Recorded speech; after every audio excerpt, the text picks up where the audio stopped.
Provinsi Selangor di Malaysia. Saya mengajar mengaji ke sana.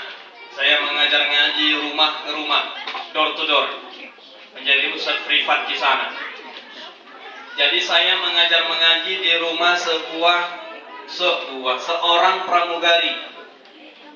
pramugari, kemudian suaminya seorang kontraktor. Di sanalah saya mengajar mengaji.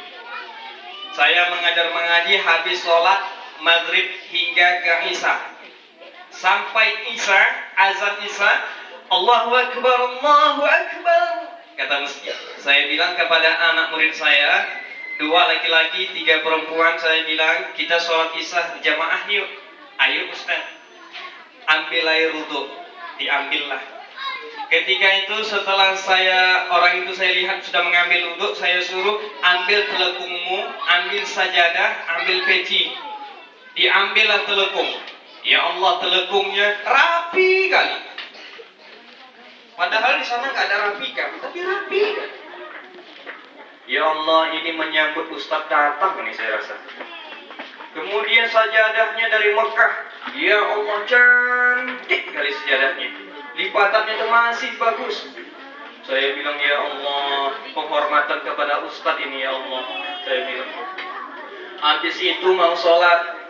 Jadi saya bilang, tolong bentang sajadahnya, arahkan ke kiblat. Apa jawab anak itu? Enggak tahu Ustaz kiblatnya mana. Ya Allah.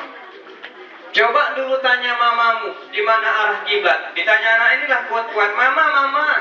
Ya nak, arah kiblat mana? Enggak tahu mama. Ya Allah. Cobalah tanya opamu. Kamu telepon opamu di mana? Diteleponlah opamanya. Nih, opa, ya.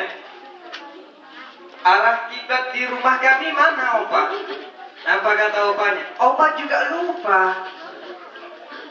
Dulu opa pernah sana sholat tapi lupa entah arah mana kiblatnya. Coba ambil kompas di atas lemari opa, tunjukkan dengan Ustadz itu tahulah menggunakan kompas gimana.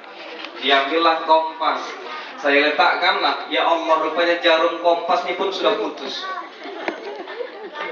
Saya bilang, dia nggak pernah sholat di rumah. Nggak pernah Ustaz. Jawab mamanya, ibu pernah sholat di rumah bu? Enggak Ustaz, kenapa? Nggak sempat. Jadi sholatnya di mana? Sholatnya di pesawat lah Ustaz. Tuh. Di zaman sekarang ini banyak orang yang tidak tahu arah kiblatnya kemana. Alhamdulillah, kalau kita masih tahu arah kiblat kita di mana, masih melaksanakan ibadah sholat, alhamdulillah, masih ada hidayah Allah itu di dalam hati kita. Kita harus syukuri. Tuh. T. Tamak. Sombong. Engkar. Tamak. A. Aku sama sombong sama. Adik-beradik, kandung. Apa? A. Apa pakai bling A? Ayo. Kalau nggak bisa dijawab, saya nggak pulang, janji. Sebentar. Sambil memikirkan, Ustaz bingung.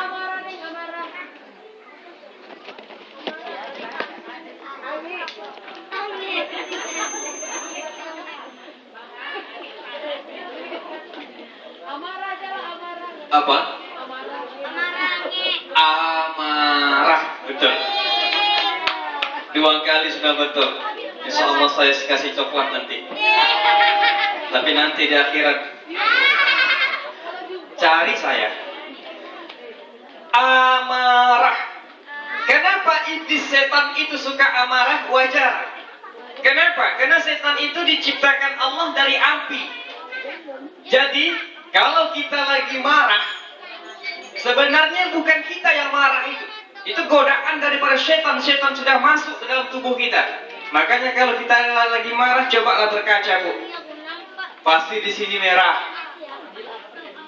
Di sini merah berapi-rapi. Nggak perlu pakai lipstik lagi kalau marah. Semuanya sudah kemerahan. Makanya kata Rasulullah, kalau kita itu lagi marah, kita disunahkan cepat-cepat mengambil air wudhu. Kenapa? Setan diciptakan Allah dari api. Yang bisa memadamkan api cuma air. Jadi jangan kalau ada orang marah kita marahi lagi. Kenapa? Karena api yang memadamkannya bukan adalah api. Jadi ketika kita marah, cepat-cepat kita mengambil air wudhu. Persoalannya Ustaz, enggak sempat Ustaz kalau marah ngambil air wudhu. Enggak sempat. Iya, silakan masuk ke dalam bak mandi. Insya Allah tidak akan marah lagi. Itu yang keempat. Kemudian yang terakhir, sifat setan yang harus kita hindari menyambut bulan Ramadan ini yang terakhir ialah huruf Nafsu. Bernafsu kali Pak Kefli menjawabnya.